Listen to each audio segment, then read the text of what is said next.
بسم اللہ الرحمن الرحیم۔ محترم ناظرین، اللہ پاک کی ذات بہت عظیم ہے۔ آج ایک بار پھر اللہ تعالیٰ کی بارگاہ میں اپنے مسائل کے حل کے لیے ایک بہت ہی خاص اور مجرب وظیفہ آپ کی خدمت میں حاضر کرنے جا رہی ہوں کہ جس کو کر لینے سے تقدیر اللہ کے فضل و کرم سے ایسے بدلے گی کہ کبھی سوچا بھی نہ ہوگا۔ ناظرین، یہ وظیفہ رات سونے سے پہلے کا وظیفہ ہے۔ 2 منٹ کا یہ وظیفہ کر لو، ہر مراد خواہش پوری ہوگی۔ زندگی بدلنا چاہتے ہیں تو یہ وظیفہ پڑھ لو۔ جیسا کہ قرآن پاک میں آیا ہے کہ دلوں کا سکون تو صرف اللہ کے ذکر میں ہے۔ آج کا وظیفہ بھی اللہ کے ذکر سے نور قلب اور سکون قلب کے حوالے سے ہے۔ ناظرین، آج کا وظیفہ میں زندگی میں سکون کے لیے بہت ہی مجرب اور خاص عمل ہے۔ ویسے تو اللہ کے ہر کلام میں بہت زیادہ طاقت بھی ہے اور سکون بھی ہے، لیکن آج کا وظیفہ خاص سکون حاصل کرنے کا فضل ترین، اہم اور خاص اور افضل ترین ذکر ہے۔ محترم ناظرین، یہ ایک لائن کے کلمات پڑھنے سے جتنا سکون ملتا ہے، اتنا ہی پڑھنے سے آسان بھی ہے اور فائدہ مند بھی ہے، اور اس کے فائدے بھی بہت زیادہ ہیں۔ یعنی ایک لائن کے کلمات کہ جس کے کوئی بھی شخص پڑھ سکتا ہے، اور اگر کوئی دل سے پڑھنا شروع کر دے تو بے حساب رزق دولت میں اضافہ ہوتا چلا جائے گا۔ انسان اللہ رب العزت سے اپنے رزق میں اضافے کی جو بھی دعا کرے گا، انشاءاللہ وہ پوری ہو جائے گی۔ محترم ناظرین، یہ ایسے کلمات ہیں کہ اگر کوئی بھی شخص سچے اور پکے ایمان کے ساتھ اسے پڑھے تو وہ دنیا میں بھی کامیاب ہوگا اور آخرت میں بھی کامیاب ہوگا۔ یہ حضرت موسیٰ علیہ السلام کی دعا ہے۔ حضرت موسیٰ علیہ السلام نے اپنے رب العزت سے درخواست کی کہ یا اللہ، کوئی ایسے کلمات سے مجھے نواز کہ جب بھی تیری مدد کی ضرورت مجھے پڑے تو میں کلمات پڑھوں اور دعا کروں تو تمہاری دعائیں کو قبول ہو جائے۔ اللہ پاک نے فرمایا، موسیٰ، تم لا الہ الا اللہ پڑھ لیا کرو۔ جب حضرت موسیٰ علیہ السلام جب یہ دعا پڑھتے اور فرمانے لگے کہ یا اللہ، یہ تو تیرے سارے ہی بندے پڑھتے، ہر ایک کی زبان پر یہ کلمات ہے، تو خاص بندہ، تو تیرا خاص بندہ کون ہوا جو مجھے کوئی خاص کلمات سے نواز؟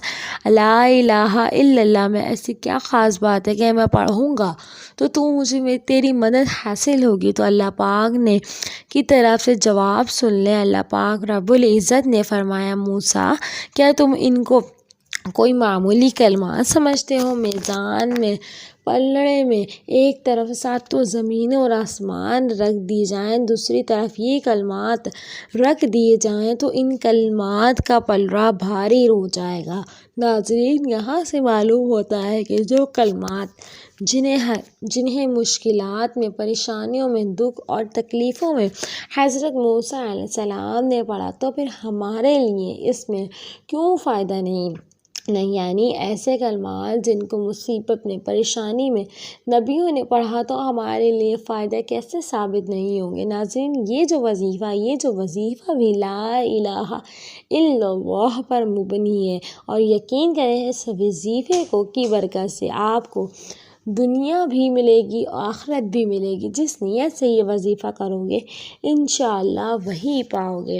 اس کی اور بھی بڑی فضیلتیں ہیں جس کی زندگی میں ان کلمات پر گزری اور اس پر موت آ گئی اور بغیر حساب کتاب جنت میں داخل ہوگا۔ آج کے اس وظیفے کی جانب کہ یہ وظیفہ آپ نے کیسے کرنا ہوگا، تو سب سے پہلے یہ چیز ہے کہ یہ وظیفہ آپ رات سونے سے پہلے اور باوضو حالت میں کریں گے۔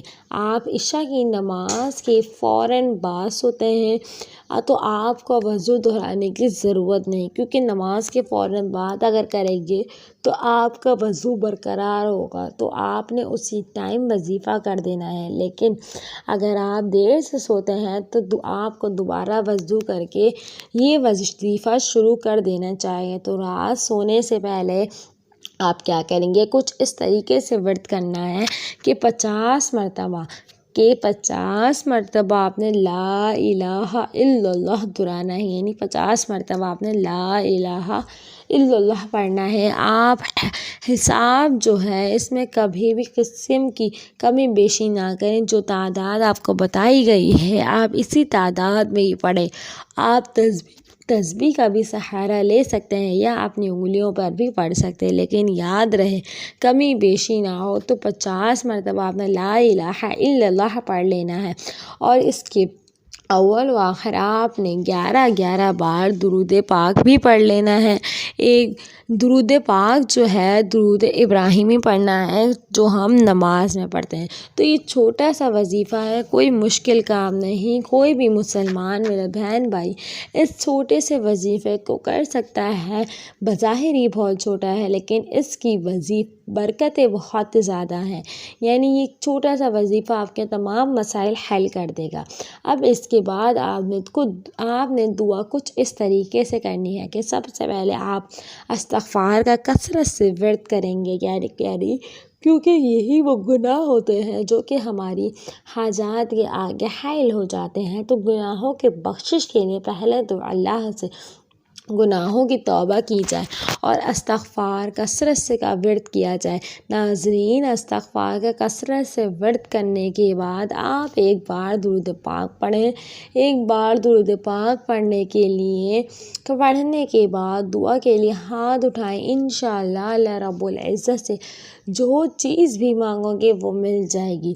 خصوصاً وظیفہ آپ رزق میں اضافے کے لیے بھی کر سکتے ہیں، یا کوئی مالی مشکلات ہیں اس کے حل کے لیے بھی، قرض میں مبتلا ہیں، قرضہ آپ کے اوپر چڑھا ہوا ہے، قرضے سے نجات کے لیے بھی آپ یہ وظیفہ کر سکتے ہیں، کسی جائز حاجت کے لیے بھی یہ وظیفہ کر سکتے ہیں۔ ناظرین، اس وظیفے کی فضیلت کوئی عام فضیلت نہیں، آپ سمجھ رہے ہوں گے کہ یہ بھی عام وظیفوں کی طرح ایک وظیفہ ہے، تو ایسا بالکل بھی نہیں ہے۔ اللہ نے ہر ایک نام میں، ہر ایک آیت میں، ہر ایک حرف میں اور ہر ایک صورت میں اپنی فضیلت اور برکت رکھی ہے۔ اس کی فضیلت کا اندازہ آپ کو یہاں سے ہوگا کہ قیامت کے روز ایک شخص جس کے 99 رجسٹر گناہوں سے بھرے ہوں گے، اور ایک رجسٹر کا سائز سے لے کر آسمان تک ہوگا اور ایک رجسٹر گناہوں سے بھرا پڑا ہوگا، تو آپ اندازہ لگا سکتے ہیں اس شخص میں کتنے گناہ ہوں گے۔ تو جب سب کا حساب کتاب ہو، اس کا بھی حساب کتاب ہوگا، اس کو بھی بلایا جائے گا، تو یہ شخص کہے گا یا اللہ میرا کیا حساب کرتے ہو، میں تو بڑا گنہگار ہوں، میرا کیا حساب ہوگا۔ وہ شرما جائے گا، اتنے گناہ کرنے کے بعد اس کی کیا بخشش ہوگی۔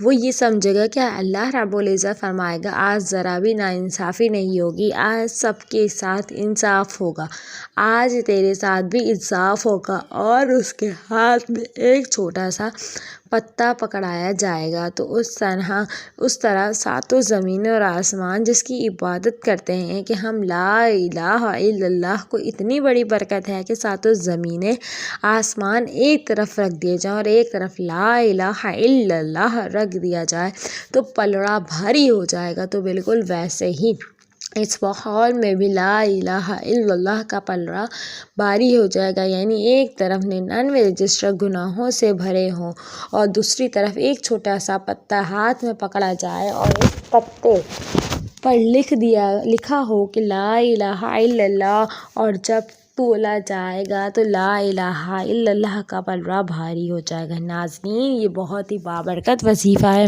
آپ نے لازمی یہ وظیفہ کرنا ہے۔ آپ دیکھیے گا جب آپ یہ وظیفہ کریں گے تو اللہ تعالیٰ جو ہے آپ کی مشکل آسانی میں بدل دے گا، آپ کے جتنے بھی گناہ ہیں سب کو معاف فرما دے گا اور بے انتہا رزق کی مال و دولت عطا فرما دے گا، اور آپ کے تمام بگڑے ہوئے کام مکمل ہو جائیں گے۔ میں وظیفہ آخر میں ایک دفعہ دوبارہ بتا دیتی ہوں۔ آپ نے کیا کر لینا ہے، آپ نے سب سے پہلے 11 مرتبہ درود ابراہیمی پڑھ لینا ہے، اور پھر 50 دفعہ آپ نے لا الہ الا اللہ لا الہ الا اللہ، آپ نے یہ وظیفہ کر لینا ہے 50 دفعہ۔ اس کے بعد آپ نے کیا کر لینا ہے، دوبارہ سے 11 دفعہ درود شریف پڑھ لینا ہے، اور پھر اللہ تعالیٰ سے سچے دل سے دعا مانگنی ہے کہ یا اللہ جس مقصد کے لیے، جس حاجت کے لیے میں یہ وظیفہ کر رہی ہوں، میری وہ حاجات، وہ مقصد پورا ہو جائے۔ تو دیکھیے گا انشاءاللہ آپ کی وہ حاجات وظیفہ